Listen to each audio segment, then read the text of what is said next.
On est sur le Larzac, hein, c'est ça, en plein cœur du Larzac là. C'est ça, ouais, on est sur la fin du plateau du Larzac, donc le Larzac méridional. D'accord. Et puis on remonte donc sur une implantation néolithique, figure-toi. D'accord. Et donc il y a toujours eu des personnes en fait qui ont été là et qui ont Façonné par l'homme.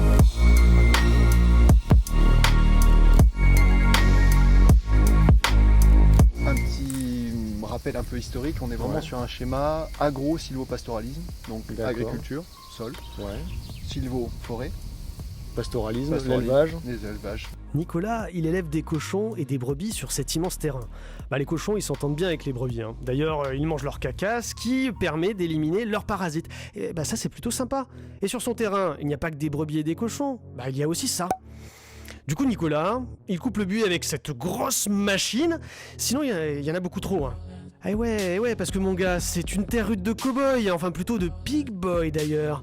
Et c'est pour ça que cette technique était déjà utilisée par les premiers habitants pour permettre aux cochons d'aller manger des insectes ou des glands plus facilement. Et d'ailleurs, il y a un métier qui était sympa, qui s'appelle le métier de glandeur. Et qu'est-ce que faisait le glandeur alors? Alors le glandeur, il accompagnait les cochons chercher les glands. D'accord. Glandeur. Ouais, ça peut donner des idées à certains. Mais Nicolas, il en fait quoi de son buis ? Eh bien, il en fait du broyat. Et ça veut dire qu'il le broie pour en faire une sorte de terreau. Et c'est aussi quelque chose que faisaient les premiers habitants, tout simplement pour planter des choux et des salades dans un sol riche et vivant et se faire des bonnes petites soupes en hiver. Parce que oui, un sol c'est bien vivant, à commencer par les plantes qui poussent dedans grâce à la lumière émise par une grosse boule de feu dans l'espace.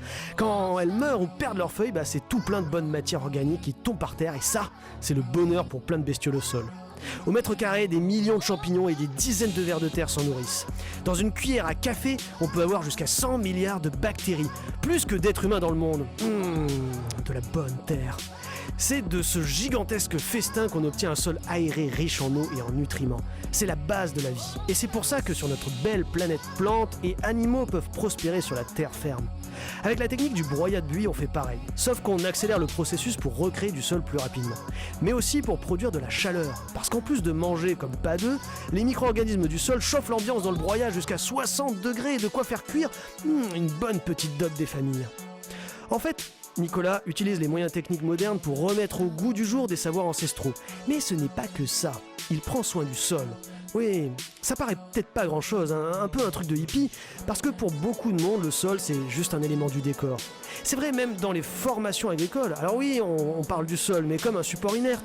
On rajoute une pincée d'engrais, on remue un peu, on laboure beaucoup, et paf, ça vous fait un sol rentable. Mais le problème, c'est que ça ne marche pas longtemps.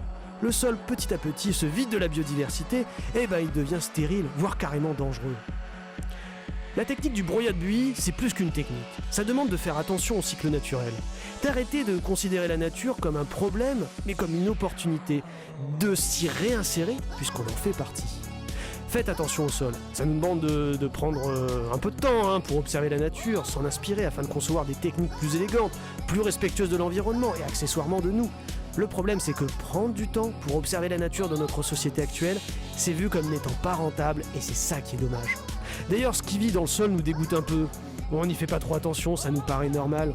Sauf que c'est cette partie invisible qui permet à tous les êtres vivants terrestres d'exister, y compris les cochons et les humains. On disait du peintre William Turner qu'il y avait, lorsqu'on regardait une de ses œuvres, un avant et un après. Avant, il n'y avait pas de brouillard à Londres. Après William Turner, il y en a. Et en plus, c'est beau. Son œuvre permet un changement de regard. Je pense que c'est un peu pareil pour Nicolas Braic et pour plein de gens qui d'un coup nous amènent à être attentifs, à voir ce qui est évident sous nos yeux, par exemple l'importance du sol vivant. Car oui, l'or vert du Larzac, il est là, juste en face de nous. Il faut avec nos moyens modernes réapprendre ces cycles naturels, regarder courir une petite bête dans la terre et sentir les feuilles mortes mouillées dans une forêt de chênes. Alors, tu veux savoir si le sol sous tes pieds est en bonne santé ? Regarde si les petites bêtes sont en train de s'éclater. That's all, folks.